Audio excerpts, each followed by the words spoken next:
Alrighty, YouTube. We are tuned in. As you can see, we're tuned in with Jesse, the pit boss. As you can see, his Twitter is right next to his face right here. So we got a couple of questions to ask you, man. We got a couple of people in the chat.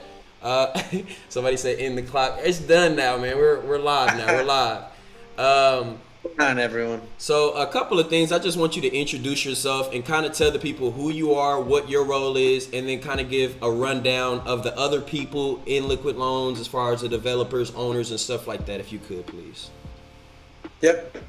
Well, we got a pretty sizable team. Here's who I am. My name's Jesse, and I am a Hex enthusiast and a pulse chain enthusiast. I have followed Richard Hart now for maybe a little over a year. Okay. And I've got turned on to Pulse Chain and loved what he was doing with Pulse Chain. Built a crypto community of some of the best and brightest minds of people who were helping out in Pulse Chain chat. Mm-hmm. And a lot of ideas passed around in there. We found ourselves 8 months later forking a much needed protocol. Has it been 8 months, 7 months, mm-hmm. maybe? Mm-hmm. Working a much needed protocol to go on the Pulse Chain. Here's the team, all right? It's me, it's Toshi Flow, it's Scottish Dave, Crypto Crazy, Jexa, Abracadabra. Okay, we'll all be doxed on our website. You'll see who we are. Website's going through its major update here in just a probably week and a half or so. Mm-hmm. It's going to have a beautiful transformation to it with a lot of info for people to dig around and learn about the protocol and learn about us and see what we're all about. As far as I'd like to explain to the community why we're bringing this. Mm-hmm. What are we? Well, what is it first off? Mm-hmm. It's a lending protocol. It's much more than a lending protocol. People have got to understand that because a lot of people hear the word lend and they immediately just close their ears. Yep. And they start crying, man, I'm gonna lose all my money. Exactly. Right? Yeah. And it's absolutely, listen, it's much more than that. This is a stablecoin, algorithmic stablecoin protocol. Mm-hmm. And it's not just any algorithmic stablecoin protocol. If you crack into this book here, which is available on our Telegram. Okay, got the hard copy. Right, the white paper, right? You did, right? Yep. You're going to learn by about page 4 or 5. There are things in here that will blow your mind, all right? First off, it's completely decentralized. There's no admin keys. The Hex way, that's the Hexagon way. Yeah. There's no central, bank or institution that controls the stablecoin, the minting of it, the tracking of it. It's going to bend over to any government who asks them to. Okay, which you're seeing with a lot of other protocols right now. This protocol runs on the blockchain. It's completely immutable. Mm-hmm. You can't stop it. It's like a beast. Once it's unleashed, it's out there. It's done. I do want to kind of stress that stable coin because we kind of had a slight conversation a couple of hours ago about the stable coin, like how important this protocol is for being the first stable coin that'll actually be, because you said, I saw an interview with that you had with Crypto Coffee. You said that a stable coin has to be backed by collateral. So yes, a lot of the stable coins that are coming out or that are already out on Ethereum, USDC, USDT, DAI, they're going to cut it off when it comes to Pulse Chain because they just can't do it. They'll lose a lot of money because basically the supply would double and they would lose everything. These right. Big fat programs. All stable coins are literally backed by something else, some other asset. You can't just mint it out of thin air and say that it's worth $1 and it's worth $1. It has to be backed by something else that's worth $1. And in some cases, it's fiat. It could be, a British pound. It could be a dollar bill. It could be Ethereum. It could be Bitcoin. But it has to be a it doesn't have to be $1, but algorithmically, it has to. Every stablecoin has to be get its value by locking something else up.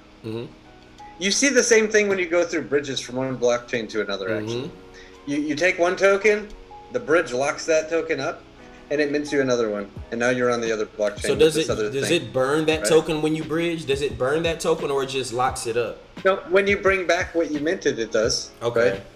Right? Because it'll mint something new, right? And you go do whatever you need to do on the blockchain, and maybe you even sell and trade whatever you want to do. And somebody else who acquires that, they want to go the other direction through a bridge, so they take that token, that wrap token, they bring it into the bridge, it burns itself, and it releases the original one. Okay. So this stablecoin protocol is very similar, and this is how most stablecoins work. Okay, there's something that has to be locked up, unable to be used on the blockchain, and it mints something else that can be used on the blockchain. Okay, now that's this. Okay, and you did explain on your stream, you went through the white paper and stuff, and you went through collateral levels and whatnot. But I want people to understand that this is not necessarily new how the minting works of a stablecoin, but as a whole, this is significantly better than some other stablecoin protocols or some centralized lending platforms that you might see. And one thing that I did see, because 110%, they're kind of like in my head when I look at it, and before I dive deep, I thought that so say I put in $100 into the platform, $100 worth of Pulse Chain token into the platform. I was thinking that I would be able to take out $100 and then have to pay back $110 when that is not actually the case. So if you could just dive deep not deep, but if you could just explain the process behind what you lend and then the possibilities of what you can get back based off of the percentage of the collateralization.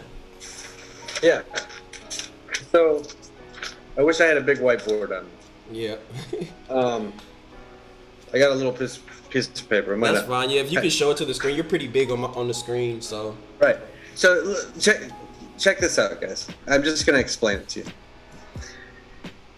And I love to use easy numbers, right? So we're going to go with, you want $10,000, okay? Now, if you want $10,000 minted, you would think, well, I have to bring at least $10,000 in. Well, not exactly, because you want to hold the value of that $10,000 that you minted. So what you do is you bring in more than that, okay? You bring, the very minimum that you could bring in would be $11,000, right? And it gives just barely any wiggle room, but it's not very much, right? That's like 10%. A 10% market dip, and somebody else in the community will be able to liquidate your pulse and take your pulse away from you. But maybe you're not upset about that because you've still got $10,000 in your hand. Okay. Now, but the smart thing to do would be to lock up much more pulse. Let's say you wanted $10,000, but you had $100,000 worth of pulse. It might be a good idea to lock up $100,000. Or let's say you had $100,000 and you just wanted a $2,000 loan. The market would have to dip really, really, really far, like significantly, 90, 95, 98, whatever percentage that is, to liquidate for you to lose your pulse. And that sounds really scary. But why do you need all that? Why do you want all that excess room above the amount that you minted? Well, that's literally because the market will dip and it'll go up and it'll dip and go up. And you'd much rather like to keep your pulse and never lose it, right? So if you put in too little, the market dips too far, you could lose it, right? So what's the safe collateral level? The system will force maintain an average of all the borrowers over 150% collateralization. Okay. But what you tend to see is people are wise with their money in this protocol, at least on all the other chains. I believe that the majority of the community in Hex is pretty wise with their choices that they make, right? There's a lot of people who like to stake Hex, for example. That's a wise choice. And in this protocol, I think people are going to be wise. And you tend to see 300 to 400% collateralization level or better, right? And so that means if I want a $10,000 loan, I would have to put if I wanted a $10,000 loan, I'll have to put up 30,000 to 40,000, 300 to 400%. Right. Okay. And basically, you're just giving yourself a buffer so that you don't lose your pulse, right? So you get to keep it. Okay. You can top up your collateral at any time. If you feel you have too much collateral in, you can withdraw your collateral, or you can mint additional stablecoin off of that excess collateral, because the protocol only cares about maintaining the value of what you've minted plus 10%, right? It needs that little 10% buffer. So if you had a $10,000 loan, all the protocol really needs is $11,000 locked, right? It's not going to let you withdraw $11,000 worth of pulse if you've minted $10,000 worth of stablecoin. Okay. So all that excess value, that's always yours. You can take that out at any time. Maybe that excess value ran up to worth several millions of dollars, and you say, well, I want to withdraw that. I want to go sell that on Uniswap. But then you change your mind and you say, wait, well, I could just mint additional stablecoin off of that if I want to. You start minting additional stablecoin. Now you instead of a $10,000 loan, you have a $100,000 loan, where you got like $1 million locked up, right?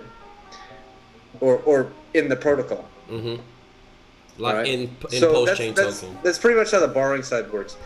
If you bring back stablecoin, that stablecoin literally burns itself, disappears, ceases to exist, and it unlocks that portion of pulse that was locked because it was that's what the vault was retaining to cover, that loan that you received.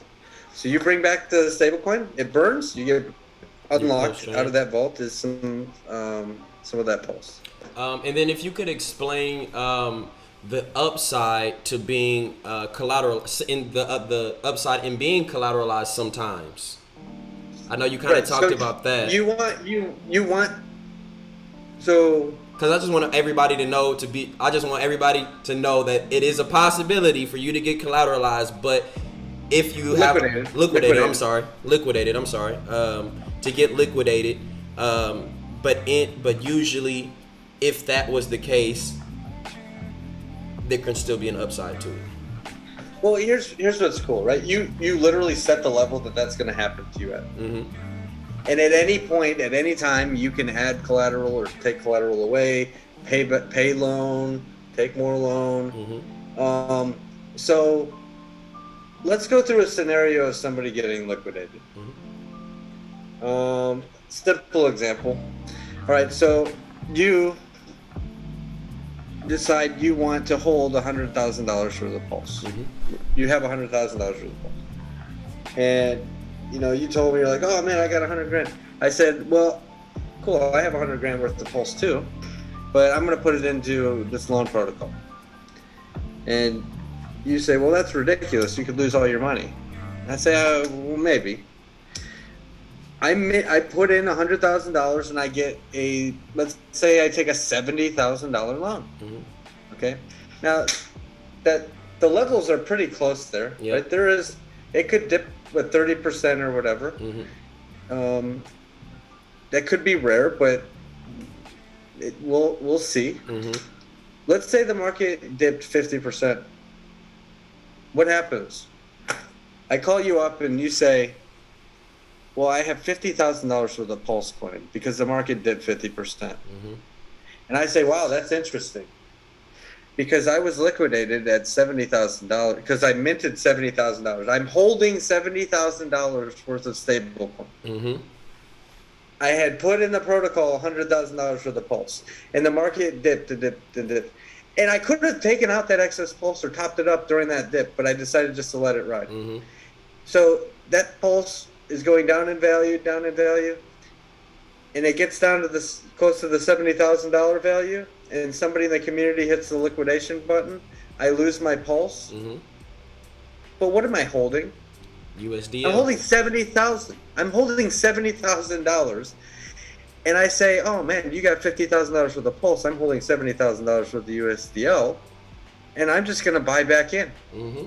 You can buy Because 50,000 again, or buy. Because it's a good price to buy back in, Yep. right? Because it's in a 30% retrace. So I literally just go to Pulse Swap and I buy myself $70,000 worth of Pulse, and I lock it right back up into the protocol immediately. Mm-hmm. Okay, because it's in a dip, and maybe don't even take a loan out on it, right? Just let it sit. Just let it sit. Because you know it's a good place to park it. Exactly. But you see what I just did? I have more coins than you. Exactly. Because it was a stop loss. Yep. So wow, that's crazy. It's a stop loss within a loan program. This thing, I feel like this thing just has so many use cases, and I feel like it's really dope. I've never dived this deep into a loaning program because I've looked at multiple different things in my crypto journey because I've been in it since around 2017 and kind of took a break because I took a big loss and then got back into it. Right. And then started this thing. But I do know that the sacrifice phase is coming up not coming up, but is going to happen for liquid loans within the time of Pulse Chain dropping. So is it happening before the actual protocol drops? The sacrifice, yeah, it has to, yeah. It has to. So what is its true purpose? And then what was the other question? What is its true purpose? And then, what I asked you earlier, what will it be used for? Like, what will the money? I know that this was the question that we asked earlier, but I liked your answer earlier, so I kind of want to reiterate to that. Let's do it. Let's answer those questions. Yeah. There is a sacrifice phase. Mm-hmm. People can learn about that at the Telegram. I think you have that posted. You have that linked. Yeah, I got it posted. Right. People who wish to align their beliefs in a better stablecoin system, because here's the deal: stablecoins, the existing options out there, they all suck. Okay, they're either controlled by some central entity who's bent over for some government, all right, and they're tracking those.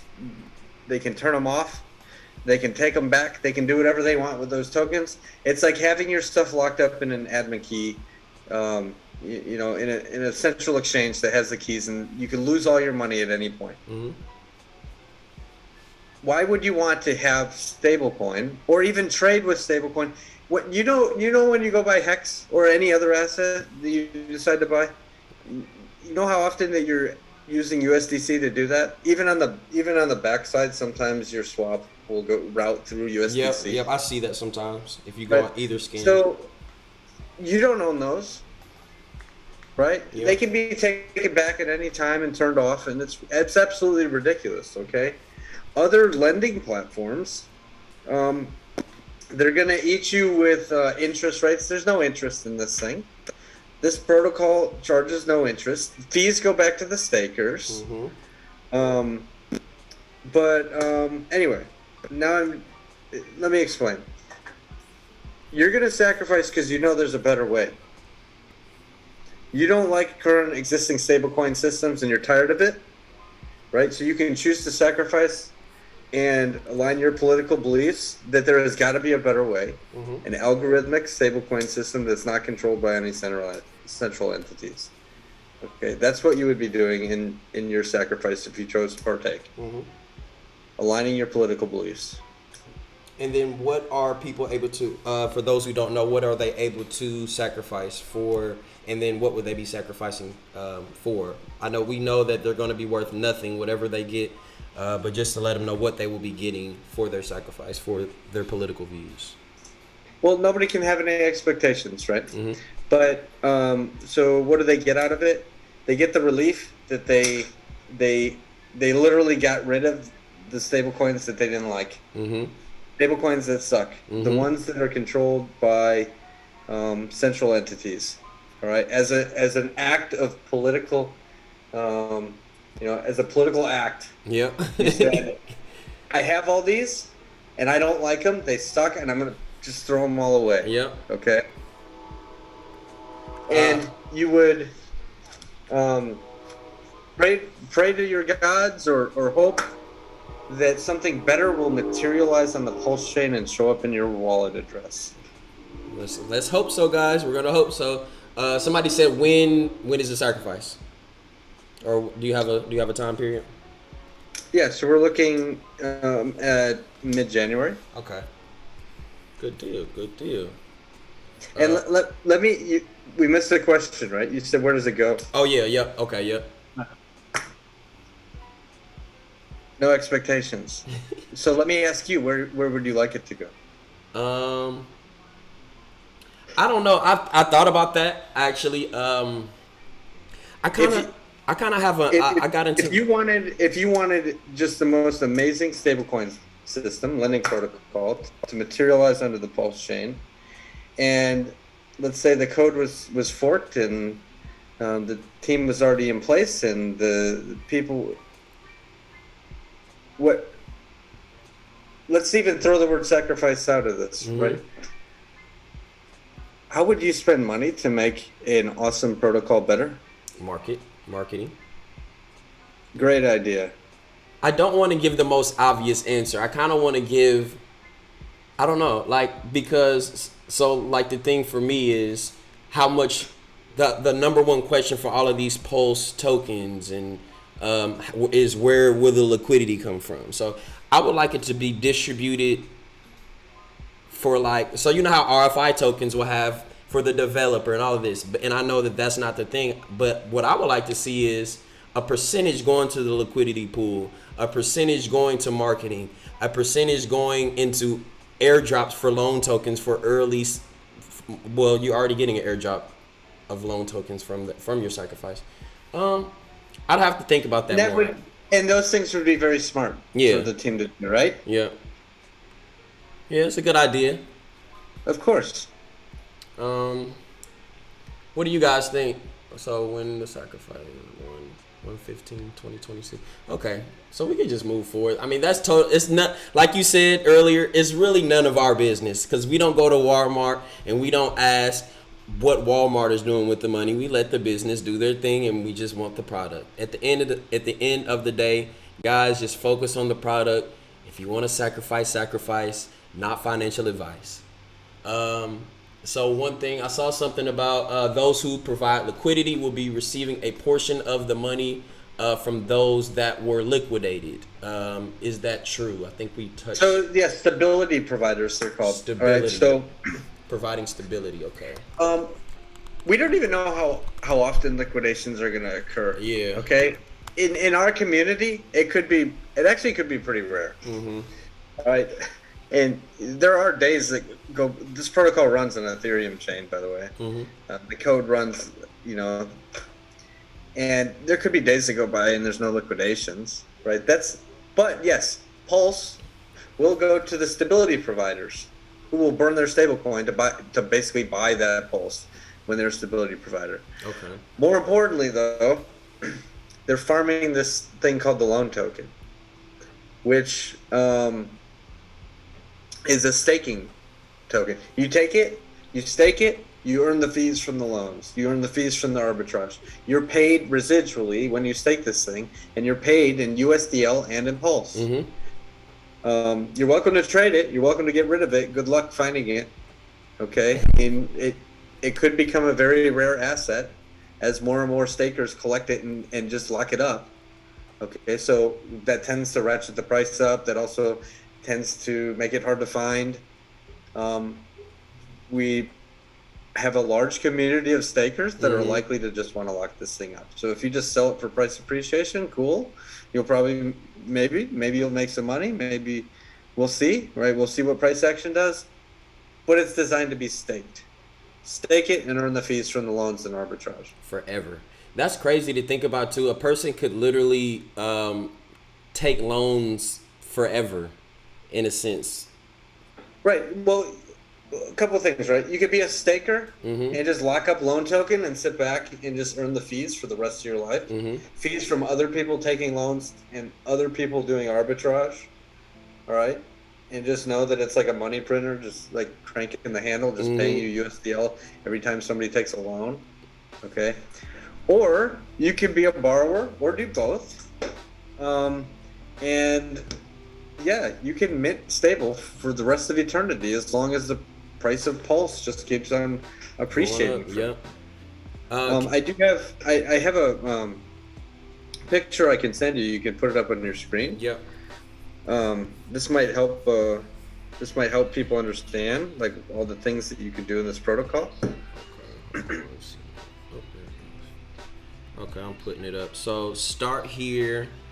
Put your pulse chain. Put your pulse chain tokens in. Lock it up. You get USDL. I see the Lamborghini, the Louis Vuitton, and the Rolex. Or you can put your USDL into the stability pool. Earn Sloan token. What is that Sloan token? It's loan token. Oh, It's that's a dollar. money sign. Okay, I'm like, Yeah, yeah. okay. So put it in the stability pool. You get loan token. So then, what is the downward going to the pulse chain? So Are you able to share? Are you sharing that on your screen for the community? Are you yeah, able to- yeah. It's just on the screen. I took you and me off, and I just put just this on. Oh, okay. Okay, cool. So let me pull it up then. My bad. I should have shared it on our screen.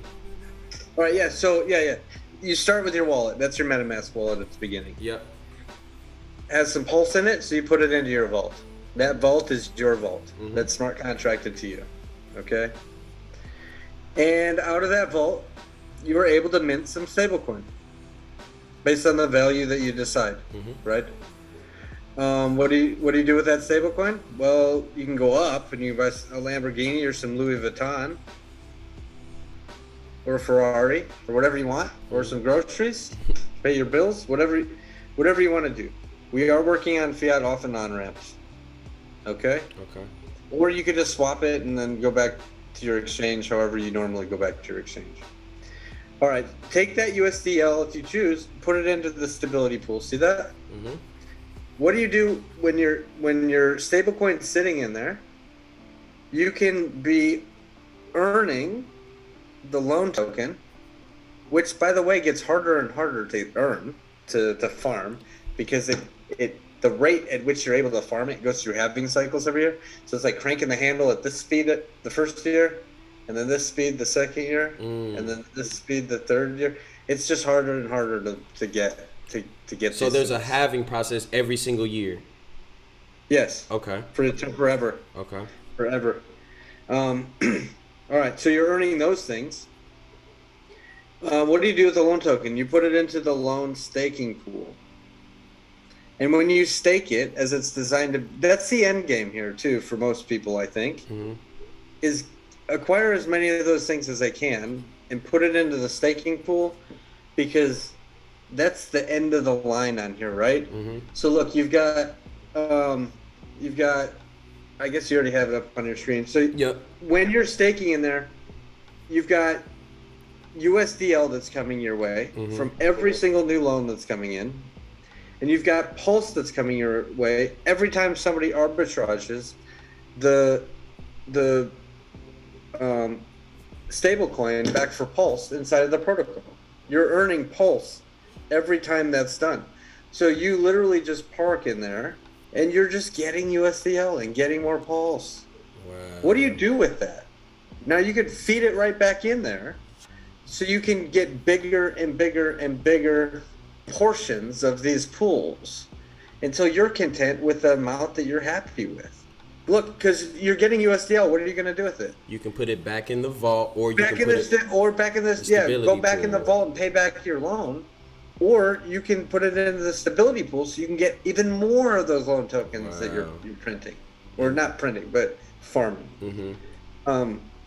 Just go back and forth in this until you're content, and there comes a point where you're just content with the amount that's coming your way. Because you're making so much money from Right.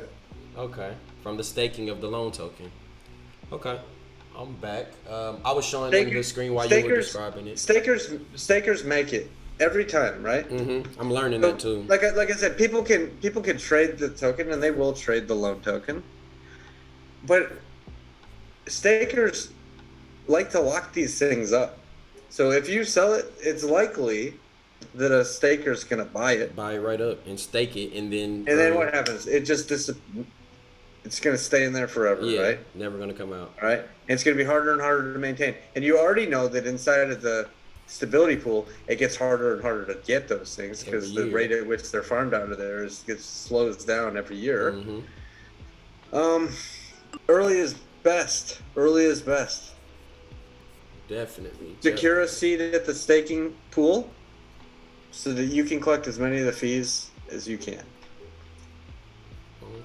Okay. And one thing that I did want to, we did talk about also is the rate at which you get that Pulse token from the arbitrage would be the amount of, so is it based off of your share percentage in the stability pool, or is it in the, in your collateralization rate? So stakers collect the arbitrage fees.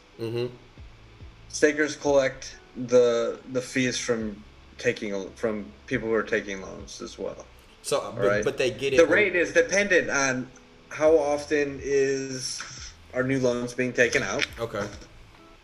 How often is arbitrage occurring, right? And the frequency and volume and all that, because the fees do ratchet up.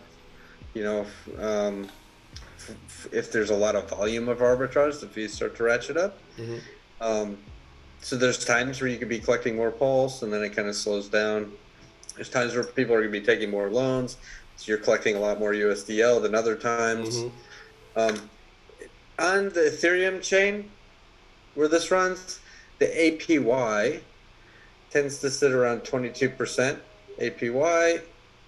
AVAX chain 62% APY. You have to remember though that perhaps a Genesis allocation of these things to the participants who align their beliefs, via points and such, could be a massive amount, much more than what you could perhaps buy these things on the open market for. Of course, they launch at zero. Launch at zero. So that 22%, like, it could be off of a significant amount. So and we don't even know that it's going to be 22%. It's literally dependent on who's coming into the protocol. Exactly. So how many people are taking loans? We see those 2,000, 2 million% APYs. Could we expect possibly even 600 to 800%? Well, this isn't a DAO. Okay. Right? DAOs operate very differently. I'm not going to get into how DAOs operate, but there are protocols that literally just they just make up an APY, and you're getting paid based on what they write into their code to pay you. You do see protocols that pay you like 1,000,000% or more APY. This is not that. Okay.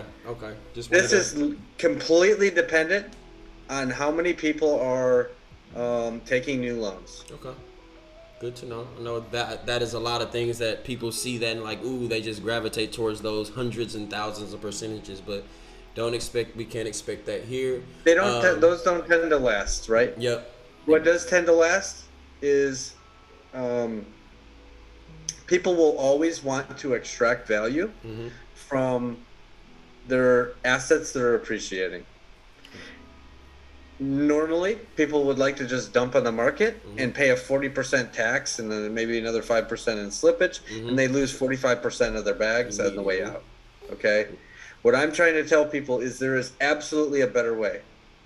You don't have to lose 45% of your bags on the way out. Yep. You can lock up your assets and mint something else. Generally, around the world, from I haven't heard anything otherwise.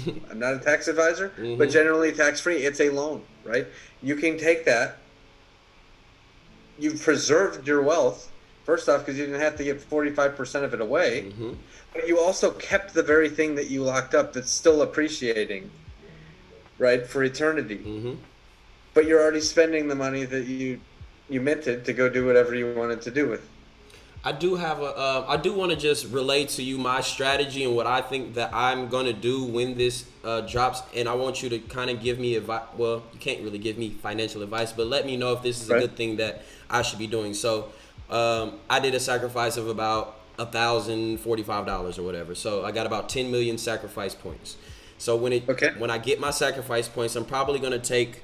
I've seen that any investment that you do, you should take about 6% or whatever of your investment. So I'm thinking about taking 25% of my entire sacrifice points, so about 2.5 million, and I'm going to split that in half.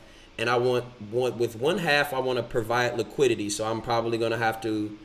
Is USDL going to be on the open market to just buy also, or no? Yeah. So that's a point we didn't even cover. So USDL will be in liquidity pools, and the protocol incentivizes liquidity providers by paying them in loan token for providing liquidity. Okay, and you would have to pair the loan token with USDL. Oh, so the US no. So what? So all right, start over. Okay, so basically, or let me say this. Yeah. USDL will have parents.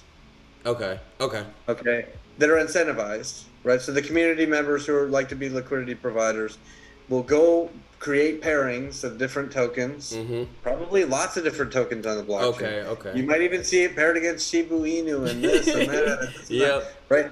Because it's likely there's no other stablecoin that's going to function at the beginning. Exactly. Okay.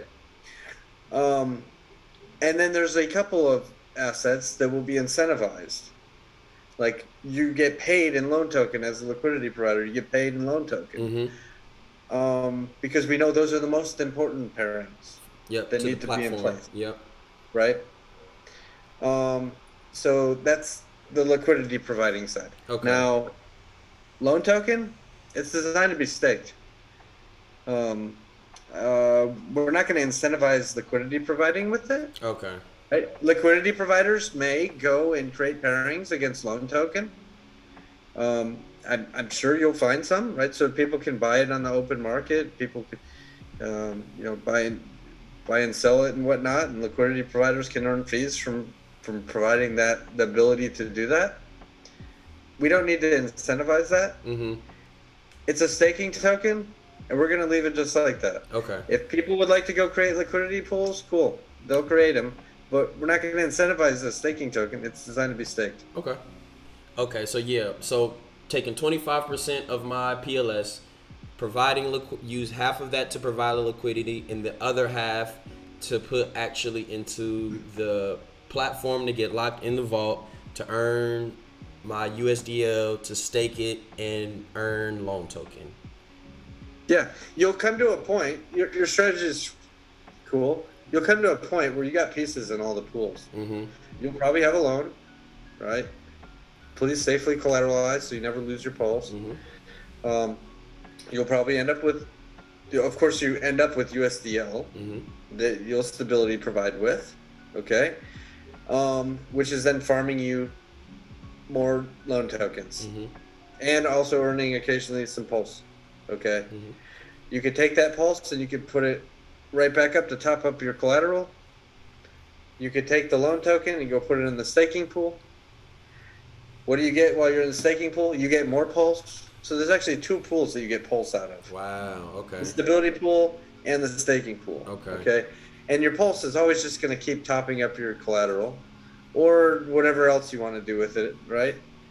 And you're earning USDL while you're a staker that you can add to the stability pool. So you can get more loan token. So you can get more USDL. So you can get more loan token. So you can get more USDL. So you can get more loan token. And just keep going back and forth until you're rich. As much as you would like.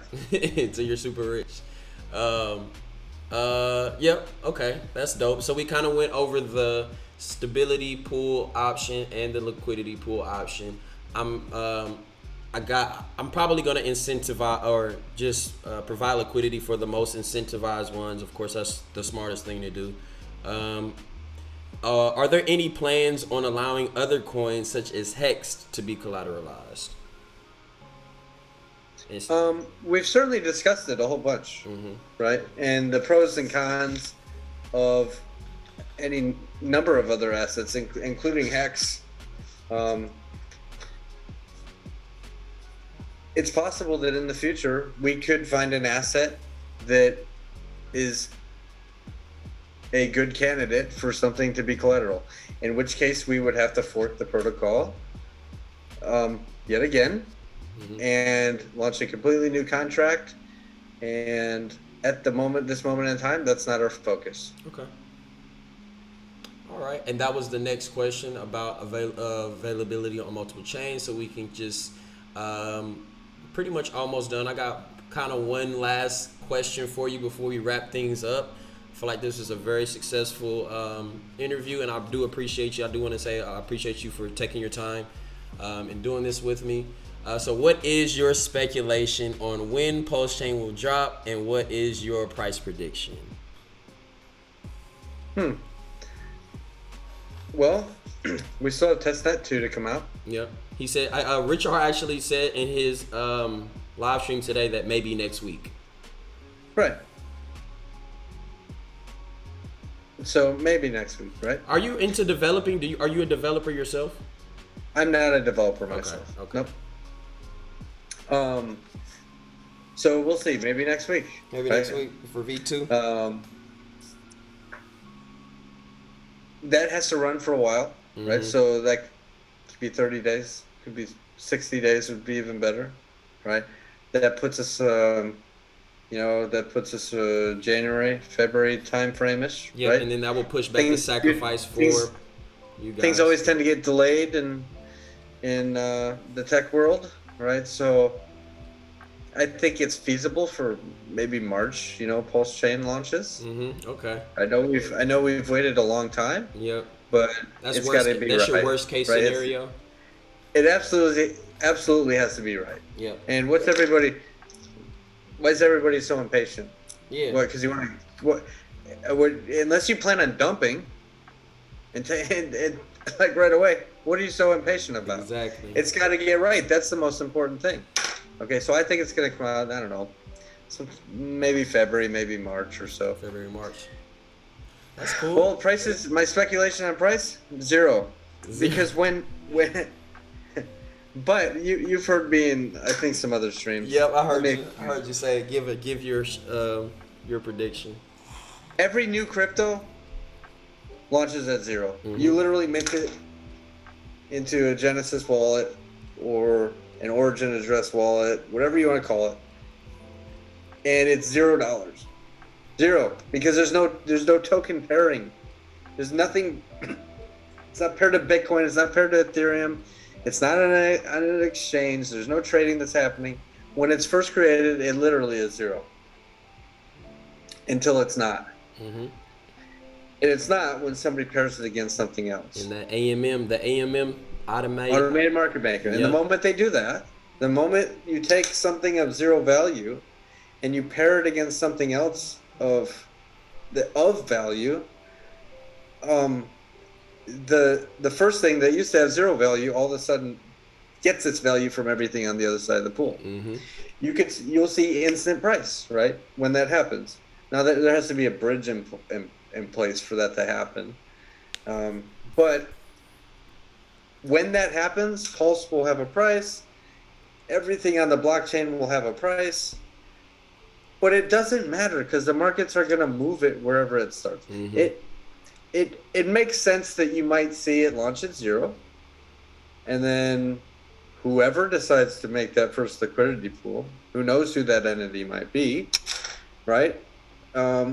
Puts it at a price that literally makes sense for their psychological value of the coin, which could be something around 0.0002 or 0.0003. 3 zeros, okay.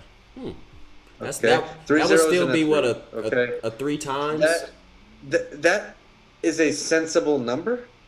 That's not like, doesn't make people feel like impossible, like ridiculous. Yeah, like a ridiculous at launch. And it gives it some room to grow. So how do you feel about the bonding curve that was initiated? You don't think that plays any part in what people, what the price could actually be? Because the bonding curve is 5% more. You get 5% less every day. Right. That has no bearing at all. It doesn't. Not one single thing. Right. Literally two completely different things. Like, imagine this for a second, okay? Let's say I'm a liquidity provider. Jesse, the pit boss, I'm a liquidity provider. Okay. Do I care about people sacrificing or thinking that they're sacrificing right now in that bonding curve and they're paying astronomical prices for their pulse? Do I wake up out of bed and say, I'm going to go create a pairing that ensures that all of them feel like they made some money so that I can lose all of mine? It doesn't make any sense. It makes zero sense. How my mind works with it is that I spent so say if I go in and I buy this iPhone for $1,000, and then the next person the next day comes in and buys it for $2,000, then the next day the next person comes in and buys it for $3,000. Now my same iPhone is worth $3,000 and I can go sell it to another person. That's my mindset behind the bonding curve, because people are still sacrificing, so the price per PLS is becoming 5%.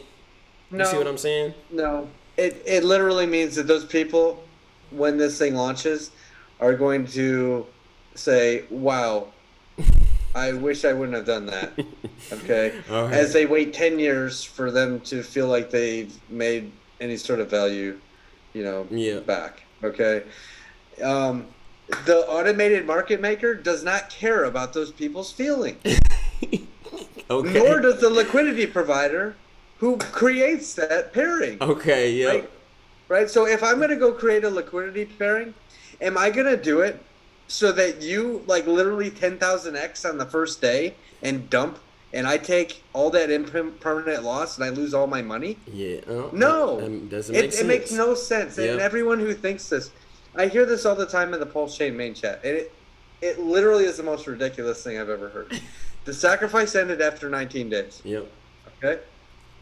The people who are going after that, sure, they'll be shown mercy or whatever. Here's some sacrifice points, and here's some coins.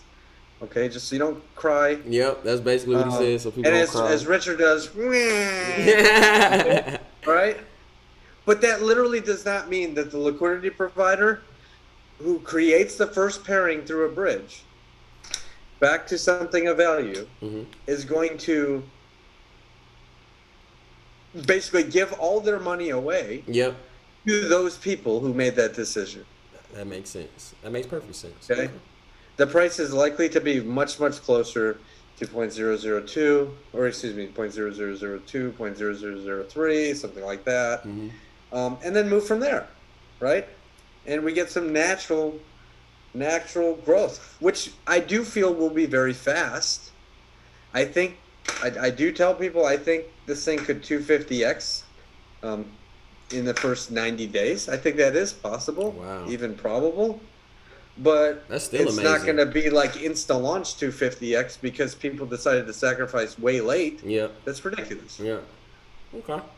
Well, I didn't even ask you. What is the pit boss? Where did that come from?